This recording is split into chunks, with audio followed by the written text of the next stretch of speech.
Really appreciate y'all being here. My name is Jamil Jaffer. I'm the founder and executive director of the National Security Institute at George Mason University's Antonin Scalia Law School. This is the kickoff event for our Technology, Innovation, and National Security program, a program that we plan to launch as part of our NSI 2020 initiative. Of course, with COVID, this will be our NSI 2020-2021 initiative.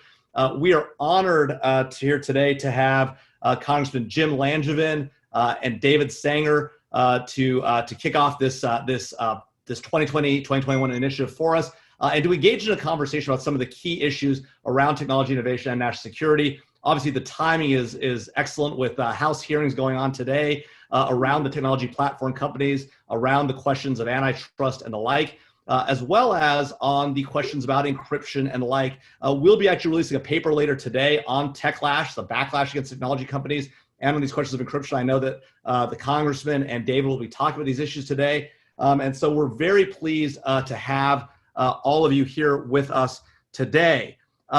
So with that, David, I'd love to hand it over to you. Congressman, obviously a leader on these issues, long serving one of the co-chairs of the Cyberspace Solarium Commission, which issued its report in March. And David, obviously one of the leading reporters, if not the leading reporter on national security and technology issues.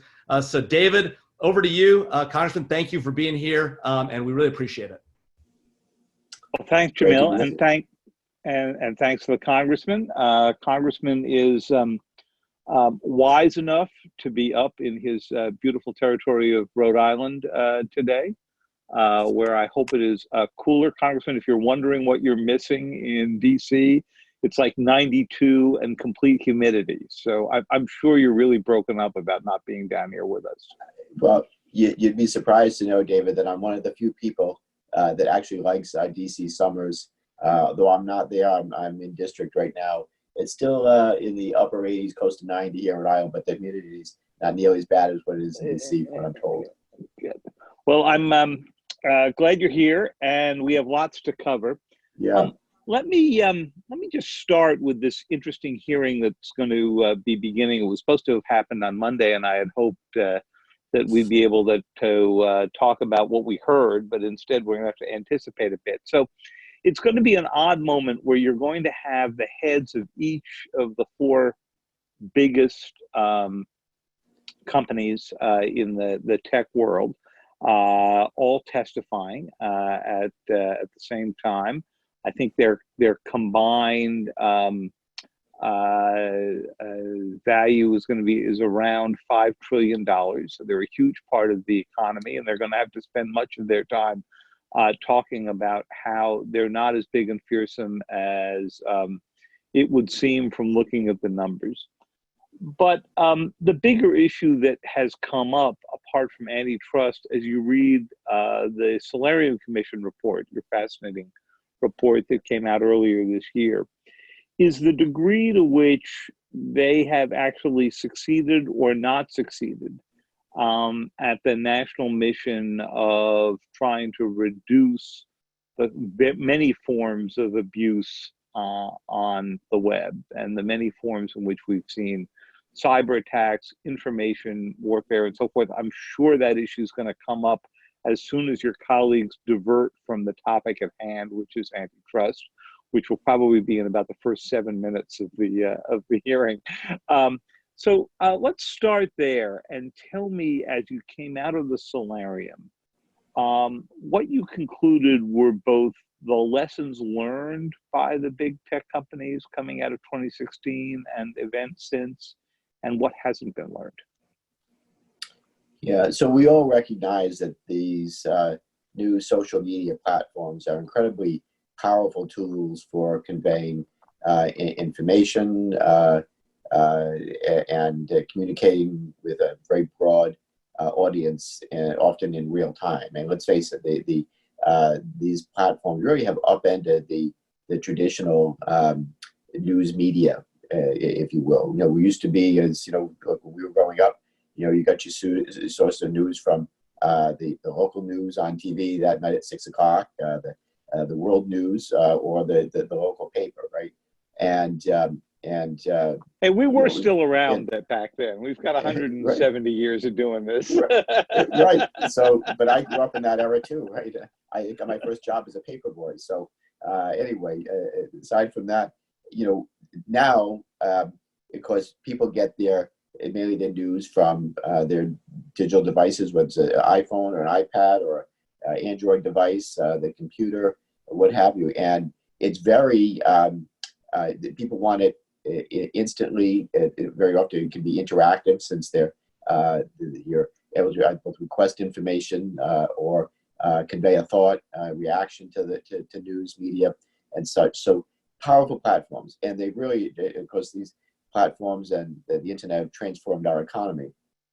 What we haven't figured out yet, the government hasn't figured out yet, and the social media companies haven't figured out, is what is the right balance and what constitutes responsible behavior in cyberspace and in terms of social media platforms, posting news stories or opinion, and what becomes when are you a publisher and when are you just a platform for hosting dialogue and allowing people or companies or news entities to post information, articles. And that's something that we are going to have to figure out as time goes on. Certainly, it was not solved in the Solarium report. One of the things we did talk about, though, is building resilience into our democracy is going to require more education in civics, and that's something that's essential. But also being able to building digital literacy into that resilience as well, so that people understand that they need to fact check and get information from multiple sources, not just from one source. So that's kind of the biggest takeaway from the Solarium report, I guess I would say. But that's the things that come to mind mainly. So what do you expect here in this strange dynamic that we have coming amidst this era of techlash, as Jamil pointed out, where you're going to have the government on the one hand perhaps pursuing antitrust elements against these companies, on the other hand trying to get a vastly different degree of cooperation in early detection of attacks and so forth. We've already seen a good deal of that happen. You've seen Facebook and Twitter take down Russian groups, some other non-Russian groups as well. And then you have this third element, which is the suspicion, particularly from your conservative colleagues, that there is liberal bias in what they take down. And thus you've seen the Twitter removal of some of the things that President Trump retweeted as recently as this weekend, which, separate and apart from the content of the material, reinforces the argument that the conservatives have that you see them doing this against President Trump, but you don't see them doing this against far left groups. Now, whether or not that's right or not, how are these three dynamics interacting to your mind? Yeah, tough one, because it's about trying to strike the right balance. And there's First Amendment protections of freedom of speech, and so you don't want government being the arbiter of what should be posted or not posted. And yet, at the same time, these platforms are incredibly powerful, and they allow this information to be conveyed. And at what point do you have to fact check what's out there? Somebody has to do it. Hopefully, it's not. Of course, it can't be government. It's got to be, I would think, and hopefully, it's going to be the private sector, third-party entities, whether it's the platforms themselves or someone else, to be able to help people identify that the other side of the story. It goes back to digital literacy. I will say that the techlash, though, the current relationship between the national security community and tech is not where it needs to be to solve our nation's most pressing challenges. And really, that's unacceptable to me, because these are precisely the two groups that have the requisite experience to solve them. So obviously, technology is vital to our economy, and we continue to have an economy that's really the envy of the world, and in large part due to the innovation that we support. But technology is also vital to our national security. Certainly in my role as chairman of the Intelligence, Emerging Threats and Capabilities Subcommittee, I constantly say that much of my job is to make sure that our soldiers never enter into a fair fight. And the two are mutually reinforcing. 10 companies thrive on our shores because of our values and our network of allies that support and promote these values. And improving the relationship certainly won't be easy, as both sides we have lost trust and retreated to their corners. But I will say that there's hope. One recent initiative that I use as a positive example is the National Security Commission on AI. Was it perfect? No, but it was a collaborative effort that leveraged both the disparate expertise to offer some creative ideas. And I just, in ending this, just say I hope to see more endeavors like this that will incrementally improve the relationship here, rather than looking for the perfect solution right out of the gate. This is an ongoing discussion, and neither group is going anywhere. So we need to really work on a very constructive coexistence, if you will. Right. So Congressman, let me drill down on that a little bit further, because you made the point that on your committee, you want to make sure the American soldiers don't enter into a fair fight. Reasonable enough. And if you were serving on that committee in the 1950s, you wouldn't have had any pushback from what we now call the defense industrial base, right? And there was no question that IBM in the 50s and 60s, through their Federal Systems Division, was going to do whatever it was that the US government ordered up, and that Raytheon would, and that McDonnell Douglas would, and so forth. So skip forward to the Project Maven experience, where Google employees said, not us, we're not going to be a piece of this. To cases where Microsoft has said, we will help the US government along, but we will judge along the way whether the technology is being used in ways that we consider acceptable. Probably Amazon has been the most cooperative with the US government, I would say, which is that obviously they're doing the cloud work for the CIA. They competed and lost, though it's still in protest, for the Pentagon. But their general view has been, we will do what the US government, they're sort of more of an old school view. Why have we seen this change? Is it merely that most of their customers are overseas? Is it a part of a broader societal distrust of how the government is going to be using technology for both intelligence and military purposes? What's your diagnosis? What was the Solarium's diagnosis? Yeah, so I can tell you that there is it's certainly a tension between the private sector and government, the employees that work at a lot of these companies, and their customers, and we need to be mindful of that challenge. But I will say that there has to be a way forward, and some of it may come through technology, others going to come through dialogue. And I don't pretend to have the answer, but we need to work harder at getting to a solution, because technology is not going away, right? It's only going to get more complex, especially as AI and machine learning and it goes forward. And we need to make sure that we're thinking about these things as a forethought rather than afterthought. Especially on the AI part of it. Ranking member Stefanik, my ranking member on the subcommittee that I chair, we led a number of initiatives on AI, including basically a steering committee within DoD to strategize where to make investments in emerging technology and assess emerging threats. And I want to note that emerging tech includes all sorts of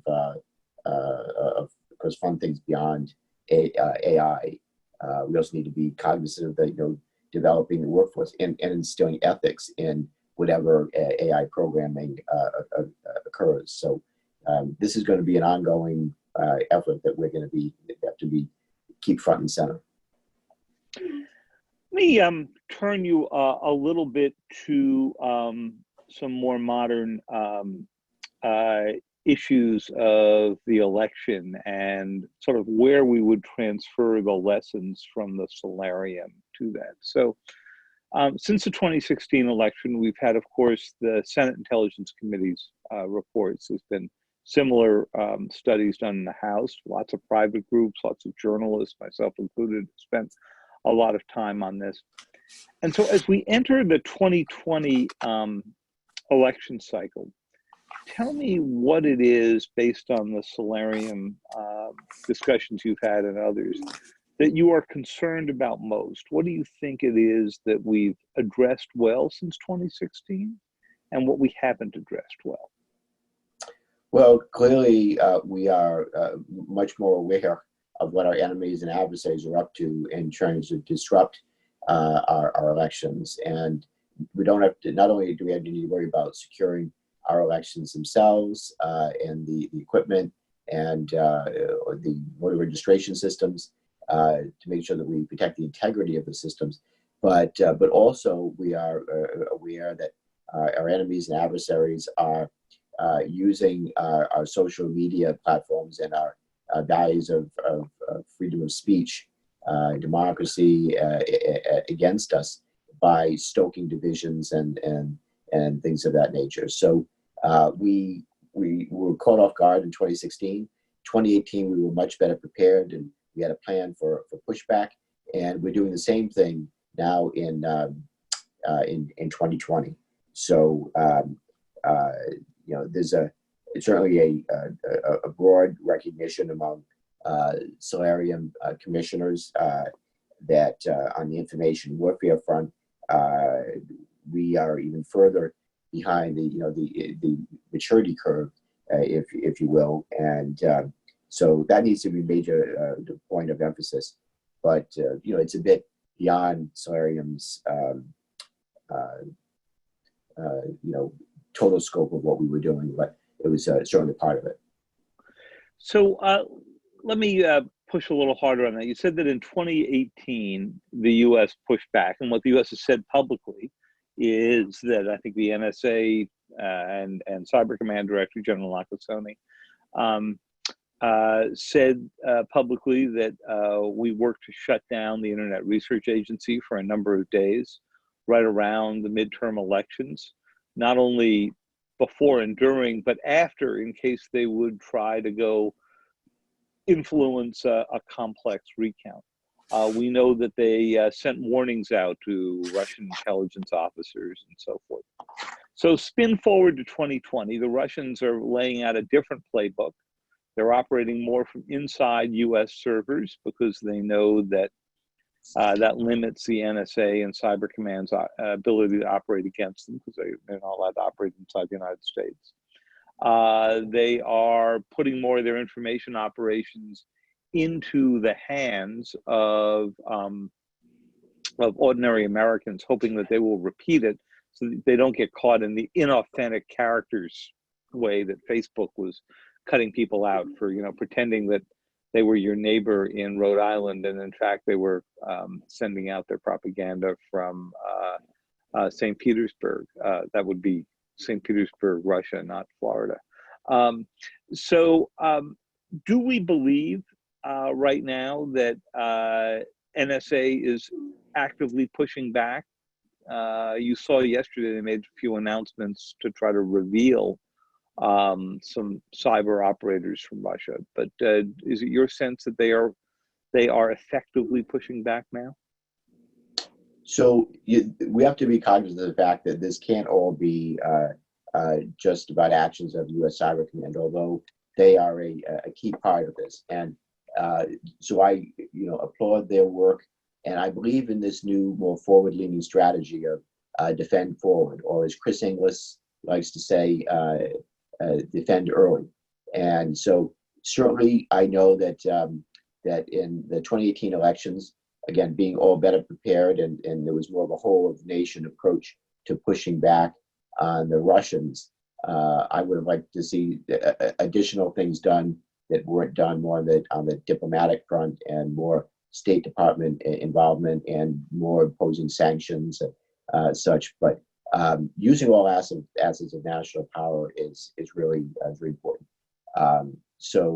And definitely the U.S. Cyber Command, I know, impose what we call operational friction on our adversaries. So going after, whether it's going after groups like the Internet Research Agency, or entities specific in the Russian government, all those things are going to have to be fair game, and we have to recognize what are the real challenges. It's not just, as you pointed out, government on government actions. The Russians have been very crafty, and it's very nefarious by employing outside groups to do their dirty work for them, or, as you pointed out, being involved here in the United States so that they can make it look like it's coming from a legitimate activist group or individual, so that the cover of freedom of speech.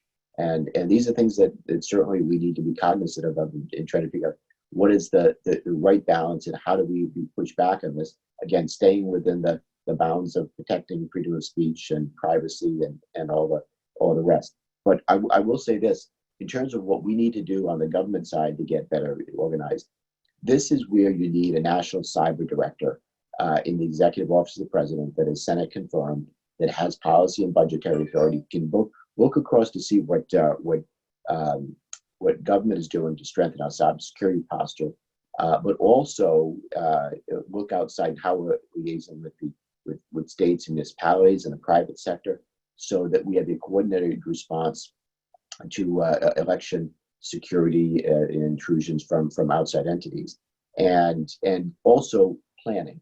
That's another thing, that you need a national cyber director to help coordinate planning, so and response, so that it's not just a one-off. Like I think we're doing a good job of getting ready to protect the 2020 elections. Not perfect, but we're getting better. Like we did in 2018. The lessons learned will be applied to 2020.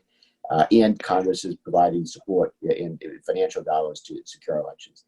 But obviously, more needs to be done.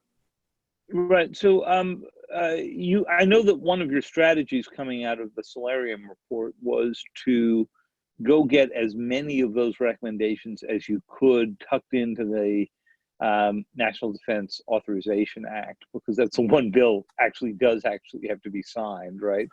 And among them was your idea of having the Senate confirmed cyber position in the White House. I know that's in the House bill. What has happened to that? Generally, it doesn't appear to, at least the last time I looked, to be in the Senate version. Is this going to happen? So I believe it is going to happen. Certainly, I know that Senator King and Senator Sass and Senator Ron Johnson are supportive of the issue of a national cyber director that is Senate confirmed. So it made it through, as you pointed out, in the House NDAA, and now we've got to fight to keep it in the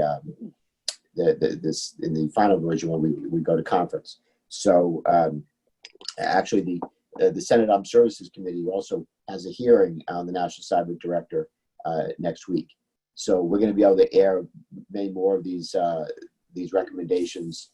That particular recommendation going forward. But it's getting significant momentum. I've been in discussions with the White House about this, and I hope that we will see some movement. So, I'm hoping that the White House is going to come around to our way of thinking, but I can't speak for them. Mm-hmm. How about the other major recommendations of the Solarium? Are you seeing that those are being accepted into the NDAA or have another pathway to implementation? As you and I discussed a few months ago, the bane of big congressional efforts like this one is that people put enormous effort into the set of recommendations, and then they all get shelved. Yeah, and I can tell you that that was something that we were bound to determine that that would not happen right from the very first Solaria meeting, that we did not want to spend all this time and effort creating out this overarching architecture to better protect the country's cyberspace from cyber events of significant consequence, and then have it sit on a shelf somewhere. And so we were determined that our proposals would be, we would think of it in terms of putting them into legislative proposals at the end of the day. And we did. We came up with some 55 proposals, and we had 22 of them that were incorporated into the House NDAA. So again, the National Cyber Director was included in there. Also, the Joint Cyber Planning Office was included. The Joint Collaborative Environment, the threat hunting and information sharing across the DIB networks was included. Integrated Cyber Center at CISA, and also the study on the creation of a cyber reserve force, and also codifying the cyber risk management agencies for critical infrastructure. Last one I'll mention is allowing CISA to issue administrative subpoenas to ISPs to identify and warn entities of cybersecurity vulnerabilities. So again, 22 recommendations. Those are some of the highlights. But one of the big ones, I'll go back. I mentioned it, is the integrated cyber center at CISA. We need to make sure that that there's a joint cyber planning entity also that helps to coordinate sharing government information with private sector and private sector with government. And so we created this concept of systemically important critical infrastructure, and it would be a new social contract with these entities, so that when you think about systemically important critical infrastructure, you think of a significant cyber event happening to a company, and it's not just that the company has a bad day, but if the company were hacked and something happened, that the country would have a bad day. So you think of the electric grid and a major electric provider, or the financial services sector, or telecommunications. Those type of entities where the country would have a bad day if they ever went down, those we want to have a new social contract with those companies. Government would share more information, and they would be working more side by side, so you can put context to what each is seeing on both sides. But it would also require these companies to do more on the security front. And if they did that, again, they would have this benefit of being characterized as systemically important critical infrastructure. Let me talk a little bit more about that, because on the critical infrastructure side, this is probably the area where the most progress has been made. If you had to ask me, coming out of the work on the perfect weapon, my book from 2 years ago, which industries sort of woke up the most and earliest, I would say it would probably be the utilities and the financial sector, both of whom had so much to lose along the way. And yet, when we look at the kinds of attacks that are continuing, there are still significant weak links. Con Edison in New York has got a lot more money to go spend on securing the network than a small utility out west. So tell me a little bit about what it is that you have seen across the board in this infrastructure hardening effort. Yeah, so initially, when I first started doing the deep dive on cybersecurity, everybody that I talked to would say in the utility sector, that's where I kind of started on this, when I became aware of the vulnerabilities that existed, whereby a utility could be taken down through a SCADA attack by remotely putting some malware into the logic generator, the computer SCADA system. And everybody said, yeah, that could happen, but we've taken steps to make sure that it won't, and we're pretty good here, and that was clearly not the case. Fast forward to now, the electric utility sector, and especially the financial sector, has stepped up their game and are much better off where they were, say, more than a decade ago. But we still have more work to be done, and we need to look at certainly cybersecurity enablers as doing more. I want the ISPs really to step up and do more. I'm envious of what has been accomplished in Great Britain with their cybersecurity center, and they have a much closer relationship between government and their private sector, and they do require more of their internet security providers because they see a lot of this bad traffic that's going back and forth. So we need to make sure that we're asking more, requiring more of these cybersecurity enablers, and I believe that that's one of the findings in the report, and I hope that again it goes into building resilience into our system. Let me ask you about one specific incident we've seen in the past few months, or we've heard about in the past few months. I don't know if you've been briefed on it beyond what we've seen publicly. So until now, most of the concern about the electric grid has been focused on Russia, and I think Department of Homeland Security has been very public about their concern about Russian malware in the grid, and I've written about U.S. efforts to counter that by putting U.S. malware in the Russian grid. But in recent times, we've seen some transformers brought in from China, which the U.S. government was concerned actually had firmware built into them that could turn over control to the Chinese.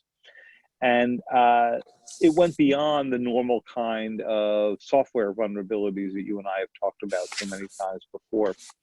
Is this a new approach? Is this a new way into this kind of problem? And is it something that you think the U.S. government's on top of? You saw the president issue a bulk power executive order just a few months ago to try to limit the foreign dependent, U.S. dependence on foreign bulk power supply. Well, this goes into I guess the most broadly speaking about supply chain and making sure that our supply chain is more secure. And that's we talk about building resilience into our systems. We need to make sure that they're more resilient, and that if the bad guys do get in, that they don't get much, maybe because data has been encrypted, for example, or that they can reconstitute more quickly. But that's certainly something that is top of mind, and we want to make sure that if you look at a lot of the hacks that happen, it's not a brute force attack through the front door. It's getting in somewhere where there's a weak link, weak point, and then they move sideways. You think of the Target hack that occurred years ago. They didn't come through Target's cyber defenses and the firewalls that they had put in place and all the measures they put in place to protect their network. They came in through the HVAC contractor, right? And once they were in, they moved sideways. So you need to build resilience in. You certainly want to make it more difficult for the adversary to get in, but if they do get in, you want to limit what they can get. And if they do get something, or if they take your system down, you want to be able to reconstitute more quickly. So backing up your systems or figuring out what, and that goes to more broadly continuity of the economy. That was a finding. That was a recommendation in the Slayer report, that we have to prioritize what is most critical. If it does go down, what do we need to reconstitute quickly, and how do we prioritize? Again, a role that the National Cyber Director would play in helping to ensure we are exercising that and prioritizing what needs to be done. You'll remember that in the 2016 elections, the U.S. election system had never actually been named to be part of critical infrastructure, and that when the Obama administration went about trying to go do that, or the director of Homeland Security at the time, Secretary of Homeland Security at the time, tried to go do it, he got a lot of pushback. So spin forward 4 years, we still have infrastructure issues around the election system, but now we have the added complication that a big swath of America is going to be voting from paper ballots from home that look a lot like absentee ballots, even if they are not absentee. Good news about that is you've got a paper backup. Bad news about that is you are more reliant than ever on the security of the registration system. Because if the registration system is off, I may not be getting my ballot, or it might be, the system may believe that I'm living in another state, or a group of Russian hackers may have gotten in to make it appear that I'm living in another state. So talk a little bit about your concerns there, especially as somebody who, of course, is running for re-election in the midst of all of this. So this one hits particularly close to home as a former Secretary of State. Yep. And so I care deeply about certainly the integrity of our election systems, the equipment. When I was Secretary of State, we had the oldest voting machines in the country, and I led a commission to look at alternative voting systems and what was out there. And at the time, but this is 25 years ago or more. I'm a technology guy, so certainly I was enamored with the touchscreen technology and how cool that would be, how modern it was. But the one thing that really bothered me, it was in the back of my mind, is what happens if the lights go out, the data gets lost? How do you ever reconstitute that election? And without a paper ballot, you just can't. So the system we put in back then, it was optical scan. And it's the same basically concept that we use today, and really that's recommended for all states around the country. So you really need to have a paper ballot as the ultimate audit trail. I will say, going on to the voter registration system, I'd say the voting system is where it gets a lot of attention. So we need to make sure, obviously, that the systems are strong, they're easy to defend, and the integrity of the vote is protected.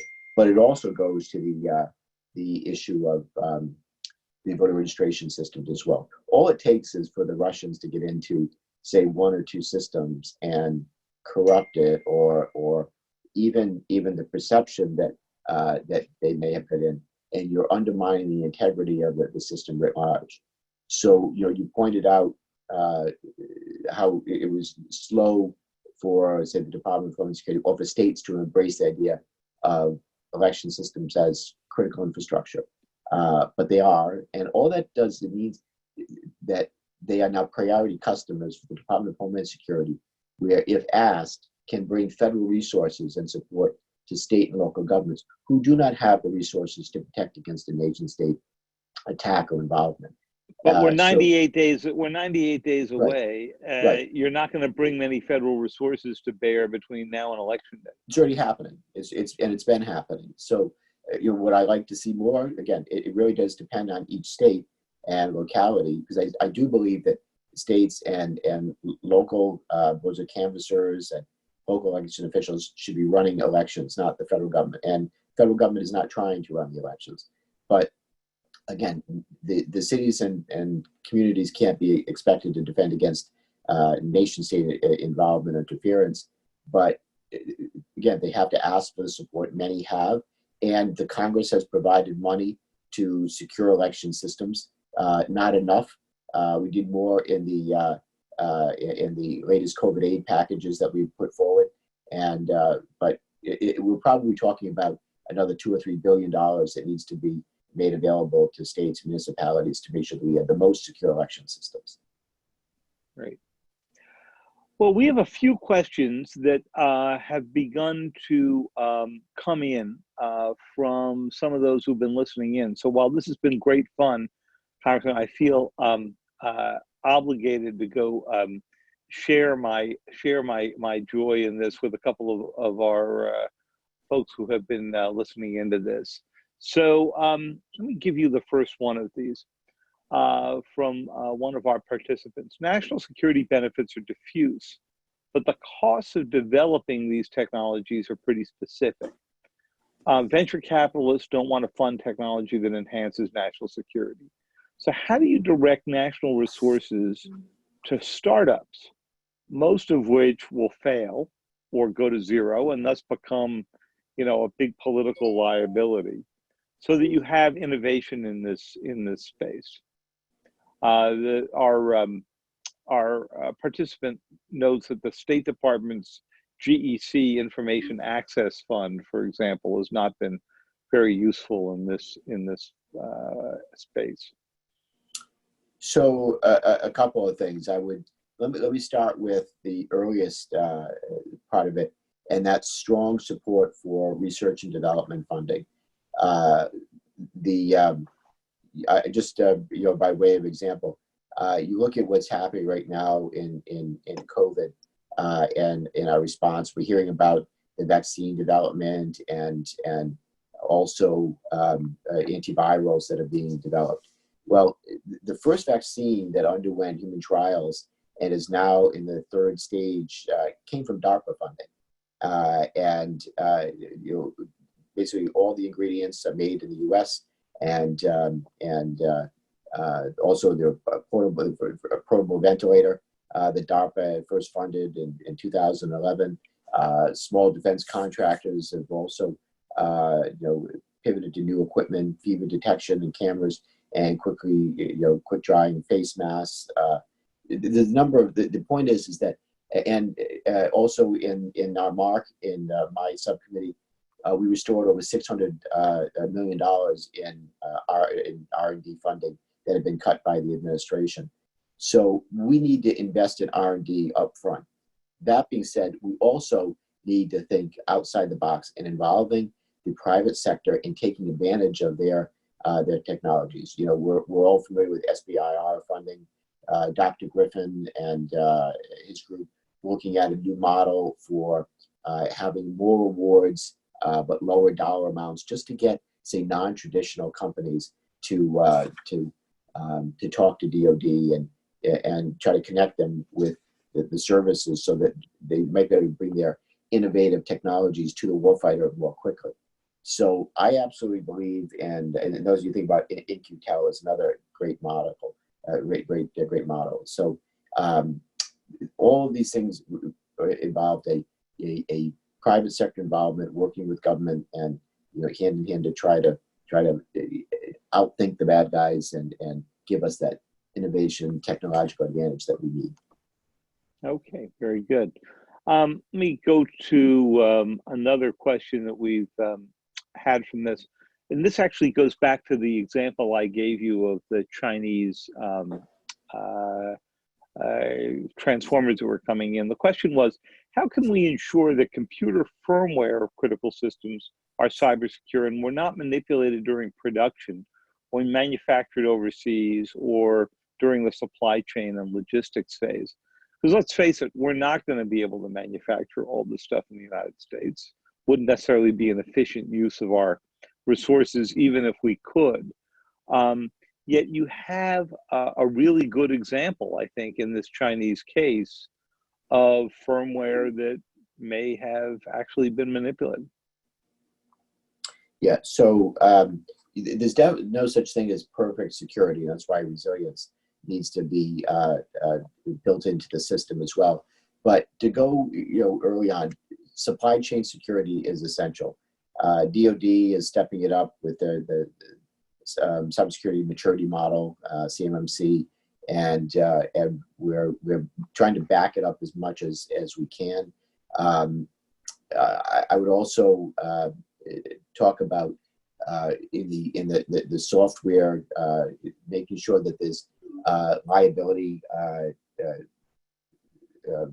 responsibility in the early stages of product development.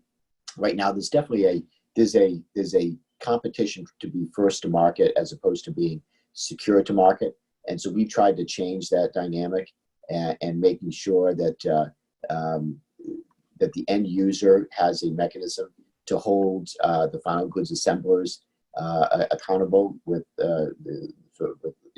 reliability on the part of the final goods assembler, so that if they're going to sell a product and there's a known vulnerability, that they need to be held responsible if something bad happens. You know, when Jameer first introduced us, he mentioned encryption as a topic that we've turned to, and we haven't yet, but what you just were saying on supply chain raises a really interesting question. So we've been caught in this dynamic between law enforcement, Attorney General Barr, others, all calling for a legal access means into encrypted systems. And yet, if you look at the encrypted systems that many Americans are turning to, they are quite deliberately designed outside the United States. Signal operates from Switzerland, and the servers are in Switzerland. And if you wanted to have legal access to it, I think Signal's answer would be terrific. Good luck in the Swiss courts on that. How do you see this being resolved? I don't detect, and maybe I'm too cynical here, any progress on this debate in the past 4 years. Yep, and it's a tough one. We did touch on the issue of encryption and debated it briefly in the Cybersecurity Commission, but it was clearly beyond our scope and ability to solve that debate. Look, my short answer here is that from a security perspective, if we undermine methods of encryption, as many fear the Justice Department will do, if allowed, it would compromise privacy and security to an inappropriate extent. So, and it would worsen our cybersecurity. I mean, it would undercut exactly what you say you're trying to prevent from China, Russia, North Korea, and Iran. Yeah, because any effort to create backdoors for the good guys will invariably create backdoors for the bad guys. So the challenge that that law enforcement faces in the cybersphere, like child exploitation, are immense and extremely troubling, and we need to be exploring ways to deter these abhorrent practices. But weakening encryption is not the way to go about it, and so it's likely going to be more of a technology solution than it is coming up with some way of having a backdoor. But because if you weaken encryption, first of all, it's cheap and easy to get, and people would just get it from overseas anyway. You're not going to be able to just. And you're not going to ban. You're not going to ban all foreign apps that give you encryption, right? Exactly. And so again, I after looking at this debate and weighing it through, I am a believer that if you have a broad-based key that somebody can just unlock it when they need to, then it's not just the good guys that don't get access to that, it's the bad guys as well that weakens encryption overall. Great. Terrific. And I think we had one more question here, which I'm just trying to call up. Hold on just one sec, so I get to the ones that have come in here. One of our participants asks, as we look at innovation, it's no longer led and centralized by large companies, but instead distributed among multiple startups. So what do you think is being done to adopt to this shift and include these smaller companies into the process of supporting future technological efforts? You touched on this a little bit before, but do you see an organized effort, particularly within DoD, to do this? Yeah, and I'm pushing that. I'm a big believer that if we can use commercial off-the-shelf technologies wherever possible, we need to incentivize the private sector, these smaller companies, to develop their technologies. We need to get it onto DoD's radar, get it into the hands of the warfighter, or other areas of government. Not just DoD, but that's my lane. And so, but I'm a believer that we should be able to leverage and take advantage of private sector innovation wherever possible, and that way we can focus on when there are specific needs that are exquisite programs that need to be developed specific to to government, that we narrow that lane and only do it really when necessary. So it's a win-win all the way around. But government doesn't have the agility to move as quickly and won't innovate as quickly as the private sector. There may be times where it has to be a government-specific solution, but otherwise we should be taking advantage of leveraging the private sector innovation and that technology base wherever possible. And a last one for you from Paula Doyle says, Russia and China have collected vast PII on U.S. national security professionals. And I'm sure that you have seen some of that in the hack of OPM, the Office of Personnel Management, which was Chinese in base. They've stolen U.S. intellectual property on critical industrial and national security assets. They're acting on these data. And the U.S. acts at times as if we're weak and unwilling to punch back. Why are these steps so hard? As you answered that, I mean, I think you could argue this administration has punched back pretty hard on the Chinese, not very hard on the Russians particularly, but walk through the difference.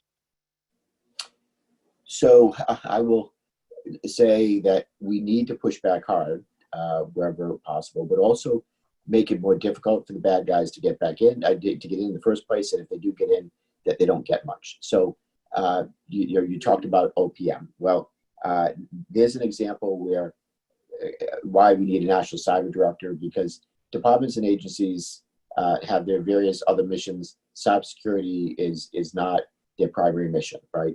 You need somebody with their eyes on the ball. Over at OPM, nobody was looking at, they didn't realize the value of the data they were charged with protecting. They had old, antiquated systems. And even though they've been told that they need to upgrade them to be able to defend them and modernize them more and innovate more, they didn't do it. And so it was probably one of the biggest intelligence coups. China stole that data, and it's going to damage our national security both now and decades to come, especially with AI and machine learning and connecting those dots. It's done untold damage to our national security, which Trump. And yet you did not see the Obama administration or the Trump administration sort of connect the dots for Americans and explain that the OPM hack, the Marriott hack, the hack of Anthem Healthcare, the more recent hacks that you've seen of Equifax, all had a connection as they build together that database to use for AI purposes. Why is it that it was so difficult for the U.S. government to just sort of step out and explain the strategy here? Well, first of all, I was the first one to call for the firing of the director of OPM in the first place, and the director was removed. But beyond that, look, we are getting more and more aware of the challenges that we face and taking stronger actions. I applaud and support the administration's more forward-leaning strategy, NSPM 13, basically the Defend Forward strategy that U.S. Cyber Command is involved with, and in other areas of government. But here's why having a whole-of-nation, whole-of-government approach is so vitally important. It's not just about U.S. Cyber Command or about CISA. It's also about the State Department and using all assets of national power, both to communicate to those entities that are targeting us that they better knock it off or we're going to take action, and then following it up with action. And sanctions need to be on the table, or other type of aggressive action, causing what General Nakasone likes to call operational friction on the enemy, the adversary. So those things are happening, not enough though on the international stage. And the one thing that's been lacking here on deal with Russia, for example, is the president, and the president pushing back hard and being the focal point for telling Russia to knock it off or imposing broader sanctions or other issues. And by the way, we understand that espionage is going to happen, right? That's not going to go away. But when you cross certainly some certain bounds and you violate international norms, we need to work more closely with our partners and our allies to call it out and to move to punish it more quickly. So I think of some of the actions that have taken place, recently, certainly when Obama indicted those Chinese individuals and was about to put more sanctions in place because of Chinese espionage. And then that led to that historic agreement between Obama and President Xi. Now, to cut things back, and I understand. I'm not naive to think that it totally stopped Chinese. No, it worked briefly, and then it moved things off to the intelligence channel. Yeah. So again, we need to do more, and we need to work with our allies and partners to call out cyber bad behavior and take action. In the same way that you're never going to have perfect information, perfect intelligence, but intelligence is about connecting the dots. And when you connect enough dots, you get a clear enough picture. You need to be able to act. You think of, on another unrelated topic, the Skripal poisoning that took place in Great Britain, where we didn't have perfect information to say that it was the Russians that did it, but enough dots were created, were connected, that finally the Allies got together and said it was the Russians, and this is what we're going to do. We're going to impose XYZ sanctions for this specific reason. So you need to be able to connect the dots, call it out,